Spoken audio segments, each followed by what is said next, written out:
না খেয়ে যদি মারাই যান, বিচার যদি না হয়, তাহলে এই সুযোগটা তো আমাদের সকলের গ্রহণ করা উচিত। কি বলুন? মরবেন না, না খেয়ে মরে না কেউ, কিন্তু ভগবান তো সুযোগ দিয়েছেন, কারণ তিনি অনন্ত কোটি ব্রহ্মাণ্ডের মালিক, তিনি আসছেন, তার জন্য অপেক্ষা করতে হবে। আচ্ছা, বাড়িতে যদি কোনো বিশেষ অতিথি আসে, আপনারা ভালো মন্দ রান্না করলেন, তারপরে কি পরিবারের সবাই খেয়ে নেলেন? খান, কি করেন? আসে নাই, আসো ওদেরকে নিয়ে। হ্যাঁ, বিশেষ অতিথি যাকে খাওয়া যায় না, তাহলে যিনি অনন্ত কোটি ব্রহ্মাণ্ডের মালিক, তিনি কেমন বিশেষ অতিথি? তিনি আসছেন, এসে যদি দেখেন না খেয়ে আছে, এসে যদি দেখেন জাগরণ করে বসে আছে, আমার অপেক্ষা করেছে, বললেন হে পিতা, এইভাবে যদি কেউ অপেক্ষা করে, তার শত জন্মের অপরাধ আমি ক্ষমা করে দেই। অপেক্ষা ভালোবাসা, ভালোবাসা বৃদ্ধি করে অপেক্ষায়। তাহলে ভজন বেশি লাগে না, সময়টা অনেক হয়ে গিয়েছে, শেষ করে দিতে হবে, বিশ্রাম দিতে হবে। অনেকদিন পরে আপনাদের পেয়েছি তো, ছাড়তে মন চায় না। আপনাদের হয়তো ছাড়তে মন চাইতেছে, কিন্তু আমার চাইতেছে না। হরে কৃষ্ণ, তারপরেও ছাড়তে হবে।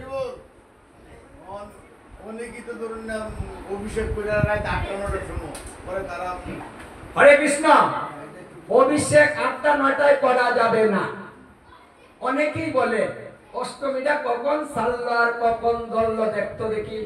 অষ্টমীটা যদি যায় তাইলেই খাবে, অষ্টমীর ভিতরে স্নান করবো, খেয়েও। বাহ!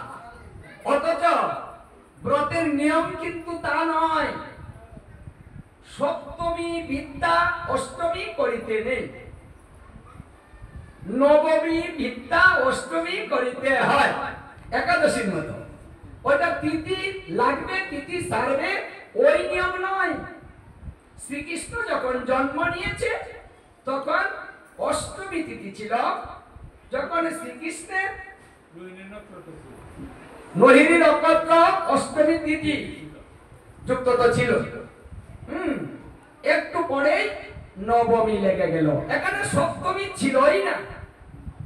যেখানে সপ্তমী ছিলই না, সেখানে সপ্তমী বিদ্যা অষ্টমী করিলে শত জন্মের পুণ্য ধ্বংস হয়ে যাবে।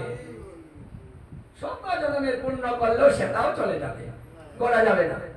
এই জন্য জন্মটা মধ্যরাতে হয়েছে, তিথি এদিক সেদিক হতে পারে। রোহিণী নক্ষত্র প্রতি বৎসর পাওয়া নাও যেতে পারে, কিন্তু মধ্যরাত এটা কিন্তু প্রতি বছর এক জায়গাতেই থাকবে। এই জন্য শাস্ত্রের বিধান হচ্ছে, তিথি যখনই ছাড়ো, রাত্রের 12টা 1 মিনিটে অভিষেক করিতে হবে, তার আগে করলে হবে না।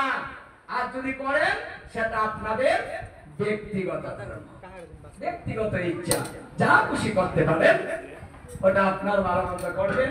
কারণ আমরা কাউকে জোর করে করাতে পারবো না, কথাটা বলতে পারবো কিন্তু করাতে পারবো না, ওটা হলো আপনাদের ইচ্ছা। গৌর হরিবল। কথা কিন্তু অনেক, তাই সব কথা তো একদিনই বলে শেষ করা সম্ভব নয়। এখন একটু অন্ত কীর্তন করতে হবে, আপনারা থাকবেন, একটু আনন্দ করবো, তারপরে যতটুকু পারি তাড়াতাড়ি শেষ করে দেব। তবে ব্রত কেউ ছাড়বেন না। 8 বছর বয়স যাদের হয়েছে আর যে বিছনায় পড়ে আছে, সবাই এই ব্রত করবেন। হরে কৃষ্ণ, যে কোনো ভাবে এই ব্রত করবেন। একটা ব্রত 100 একাদশীর সমান, সোজা কথা নয়। গৌর হরিবল। তাই সবাই ভালো থাকুন, সুস্থ থাকুন, নিরোগ থাকুন, মিলেমিশে থাকুন, হিংসা বিদ্বেষ ছাড়ুন, রেষারেষি বলুন, ভক্ত সঙ্গ করুন। এইভাবে গীতা ভাগ্য শ্রবণ করুন, সবাই মিলে মিশে ধর্ম করুন, সুদুর্লভ মনুষ্য জন্ম সার্থক করুন। এই আশা ব্যক্ত করে এখানে বিশ্রাম দিয়ে দিচ্ছি। জয়